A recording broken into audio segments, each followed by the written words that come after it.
బుద్ధుడు సర్వసంగ పరిత్యాగి, ఏది ఓన్ చేసుకోవద్దని చెప్పాడు. సరే, ఆయన చెప్పాడని అన్ని వినలేం కదా. కనీసం మనకు ఇల్లు ఉండాలి, కారు ఉండాలి, బ్యాంక్ బ్యాలెన్స్ కూడా ఉండాలి. కష్టపడి కొనుక్కోండి, మీ పేరు మీద పెట్టుకోండి, ఏదో రోజు చావండి. ఇక్కడ నువ్వు ఎన్ని ఆస్తులు దాచుకుని, ఎన్ని డాక్యుమెంట్స్ నీ పేరు మీద ఉన్నా, ఎండ్ ఆఫ్ ద డే అందరం శ్మశానానికి వెళ్ళి గుడ్డలిప్పి రూపాయితో సహా మొత్తం కింద పెట్టి పైకి పోవాల్సిందే. మనందరం ఇక్కడ టూర్ కోసం వచ్చాం. టూర్కి వచ్చినప్పుడు టూరిస్ట్ లా ఉందాం, చూద్దాం, ఎంజాయ్ చేద్దాం, వెళ్ళిపోతాం. దేన్నైనా ఓన్ చేసుకోండి, కానీ డోంట్ ఓన్ పీపుల్. ఈ మనిషి నా ఆస్తి, నా ప్రాపర్టీ ఎప్పుడు ఫీల్ అవుతుంది. ఓనింగ్ కి మొదటి మెట్టు ప్రేమ. ప్రేమ పేరుతో వాళ్ళని తాడేసి కట్టేస్తాం. అక్కడి నుండి వాళ్ళకి సఫోకేషన్ మొదలవుతుంది. అవతల మనిషి మనం చెప్పినట్టు వినాలి.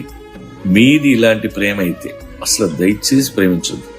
జీవితంలో ప్రేమ అనేది చాయిస్ తప్ప రిక్వైర్మెంట్ కాదు, కంపల్సరీ కాదు.